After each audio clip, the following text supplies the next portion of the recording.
अस्सलामु अलैकुम वरहमतुल्लाहि वबरकातुहू। नहमदुहु व नुसल्ली अला रसूलिहिल करीम। अम्मा बाद फ़अऊज़ु बिल्लाहि मिनश शैतानिर रजीम। बिस्मिल्लाहिर रहमानिर रहीम। क़द अफ़लहा मन ज़क्काहा व क़द ख़ाबा मन दस्साहा। आमनतु बिल्लाहि सदक़ल्लाहुल अज़ीम व बल्लगना रसूलुहुन नबियुल अमीनुल मकीनुल करीम व नहनु अला ज़ालिका लमिनश शाहिदीन व शाकिरीन वल्हम्दुलिल्लाहि रब्बिल आलमीन। खुदी को कर इतना बुलंद कि हर तकदीर से पहले, खुदी को कर इतना बुलंद कि हर तकदीर से पहले खुदा बंदे से खुद पूछे बता तेरी रजा क्या है। खुदा बंदे से खुद पूछे बता तेरी रजा क्या है। हज़रत मोहतरम, आज मेरी तकरीर का उन्वान है उम्मत मुस्लिमा को आज बातनी इस्लाह की जरूरत है। इंशाअल्लाह हत्तल इम्कान में इस पर रोशनी डालने की कोशिश करूंगा। आइए सबसे पहले हम और आप मिलकर हुजूर नबी करीम सल्लल्लाहु अलैहि वसल्लम की बारगाह आलिया में दुरूद सलाम का नजराना पेश करें। पढ़े बाबा से बुलंद दुरूद पाक। अल्लाहुम्मा सल्ली अला सय्यिदिना व मौलाना मुहम्मदिन व अला आलिहि व अस्हाबिहि व बारिक व सल्लिम। हज़रात मोहतरम, तमाम मकातिब फिक्र के उलमा व दानिशवरान का इस बात पर इत्तफाक है कि इंसान सिर्फ चंद आज़ाए सूरिया या अज्जाए जिस्मिया का नाम नहीं बल्कि रूह और जिस्म के उस लाजिमा संगम का नाम है। एक का अदम इंसान के वजूद को नाकिस कर देता है। दीन बरहक और मजहब इस्लाम ने भी इंसान के रूह और जिस्म को मजमुए मुरक्कब तस्लीम किया है। यही वजह है कि इस्लाए ज़ाहिरा के साथ साथ इस्लाए बातिना की भी हुक्म देता है। अल्हम्दुलिल्लाह दीन इस्लाम की तबलीग व इशाअत मुख्तलिफ सूरतों से हो रही है। उम्मत की इस्लाह की जिद्दोजहद और तदबीरें हो रही है, जिसके नतीजे में अल्लाह के फजल करम से जाहिरी सूरतें मसलन वज़ा, क़ता, लिबास, रोज़ा, हज, ज़कात, नमाज में अल्लाह के अहकामात जिंदा हो रहे हैं। लेकिन आमाल की रूह और बातनी इस्लाह के बगैर अल्लाह का ताल्लुक नसीब नहीं होता। इस्लाम की हकीकत और कदरे नुमाया नहीं होती। बुजुर्गाने दीन फरमाते हैं कि अल्लाह का हुक्म है पूरे दीन में दाखिल हो जाओ। मुसलमानों की इयानत और इमदाद दीन की पुख्तगी में वाबस्ता है। आज हालात का तकाजा है कि मुसलमान अपनी रूहानी कदरें पहचाने ताकि हमें रूहानी ताकत व कुव्वत नसीब हो जाए और हम दुनिया के फरेब में ईमान को ना छोड़े। अल्लाह के रसूल सल्लल्लाहु अलैहि वसल्लम का इरशाद है कि अल्लाह तुम्हारी सूरतों और तुम्हारी खालों को नहीं देखता बल्कि तुम्हारे दिलों को देखता है। तो कल्ब एक अल्लाह रब्बुल इज्जत के नजर फरमाने का मकाम है। उस शख्स पर ताज्जुब है जो अपने चेहरे का एहतमाम करता है, जो मखलूक के देखने की चीज है उसे धोता और गंदगी और बैल से साफ करता है।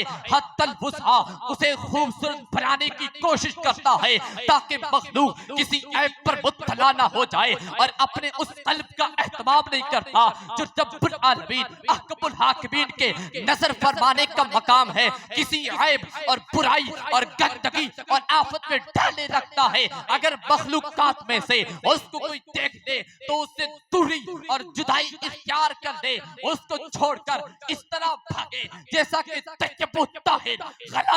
नापाकी और नजिस चीजों से भाग जाता है। तो कल्ब एक ऐसा रईस और बादशाह है जो इसात और फरमा बरदारी की काबिल है। तमाम आज़ाए इंसानी उसी के ताबे और माते थे।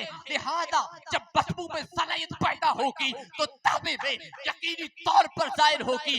जब बादशाह राय रास्त इख्तियार करेगा तो उसकी रिआया खुद ब खुद राय रास्त पर आ जाएगी। इसी चीज को नबी करीम सल्लल्लाहु अलैहि वसल्लम का इरशाद बखूबी बयान कर देता है। आप सल्लल्लाहु अलैहि वसल्लम का जो इरशाद फरमाते हैं, इन्ना फिल जसदे मुस्कतन इदा सलहल जसदो कुल्लहु व इदा फसदल जसदो कुल्लहु अला वहियल कल्ब। हजरत हाजी इमदादुल्लाह मुहाजिर मक्की फरमाते हैं कि तालिब हक को चाहिए पहले अपने फिरकाए नाजिया अहले सुन्नत वल जमात के अकायद के मुताबिक अपने अकायद की तस्हीह कर ले, उसके बाद अपने जरूरी मसाइल को सीखे, किताबो सुन्नत आसार सहाबाए किराम रिदवानुल्लाह ताला अजमईन का इत्तिबा करे, उसके बाद अपने नफ्स को हकीर अखलाक को आदात से पाक और साफ कर दे।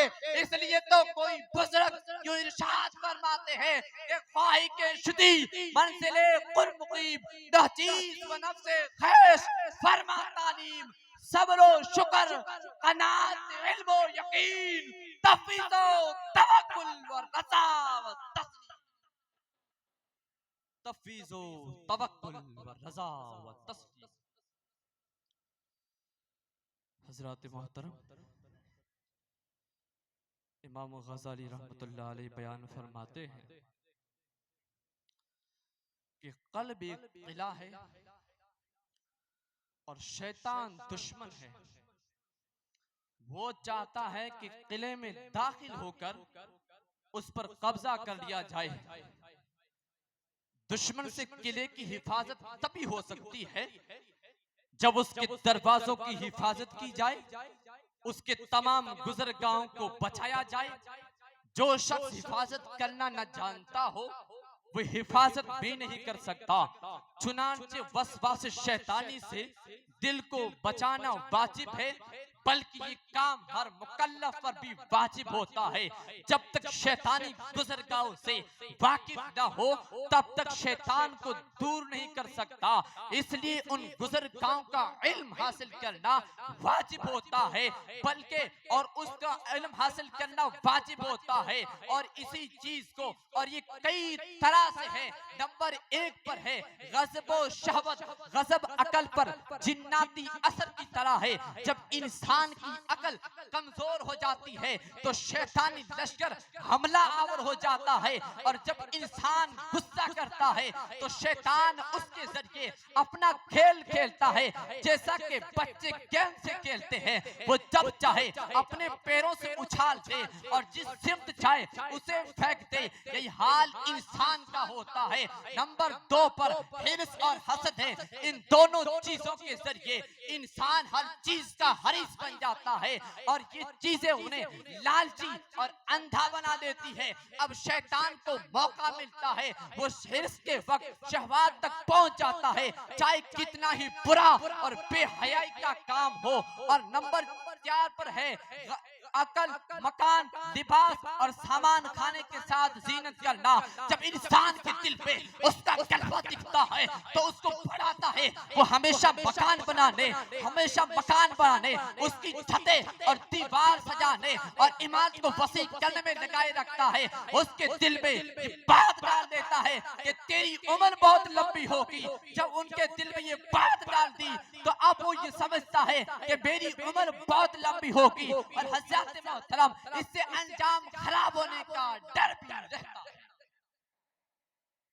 हज़रत मोहतरम, दिल को साफ करने के लिए, जिंदगी को संवारने के लिए 2 तरीका है। पहला दिल, दूसरा जिस्म है। दिल जिस्म का बादशाह है। अगर वो संवर गया तो पूरी जिंदगी संवर जाएगी। अगर वो खराब या फासिद हो गया तो पूरी जिंदगी खराब हो जाएगी। दिल का ताल्लुक बराए रास्त अल्लाह से है। दिल ऐसा साथ की कायनात है। दिल मस्कन इलाही है। अंबिया अलैहिस्सलाम और औलिया किराम ने हमेशा लोगों के दिलों पे मोहब्बत की है। दिल में अल्लाह अपने सिवा किसी गैर को मोहब्बत की निस्बत, खौफ की निस्बत, उम्मीद और यकीन की निस्बत को नहीं देखना चाहता। और ईमान दिल की कैफियत का नाम है। इसलिए कोई बुजुर्ग इरशाद फरमाते हैं कि जिस तरह रात और दिन का फर्क है, इसी तरह नूर और जुल्मत का फर्क है। नूर हकीकी जाहिर होने के बाद, यानी अपने अमाल नजर आने के बाद और अमल आने के बाद, और सूरज की रोशनी बगैर मेहनत के हासिल हो जाती है, लेकिन अमाल दिखाने वाली रोशनी मेहनत से हासिल होती है। जब ये रोशनी नसीब हो गई तो मतलब हासिल हो गया, और इस रोशनी के बाद बंदा ना सूद के नजदीक जाता है, ना रिश्वत या दगेर मकरूहात के करीब जाता है, बल्कि हर काम मर्ज़ी मौला के खातिर करता है। किसी को दोस्त बनाता है तो अल्लाह की रिज़ा के लिए, और किसी से दुश्मनी करता है तो भी अल्लाह की रिज़ा के लिए करता है। इसलिए तो कोई शायर यूं तड़प कर गोया होता है, ना सब लोग तो मिट जाओगे ए हिंदी मुसलमानों, ना सब लोग तो मिट जाओगे ए हिंदी मुसलमानों। तुम्हारी दास्तां तक न रहेगी दास्तानों में, तुम्हारी दास्तां तक न रहेगी दास्तानों में। अल्लाह रब्बुल इज्जत की बारगाह में दुआ है कि अल्लाह रब्बुल इज्जत हमें नेक और साले फरमाए। वमा अलैना इल्लल बलाग व आखिर दुआना अल्हम्दुलिल्लाह।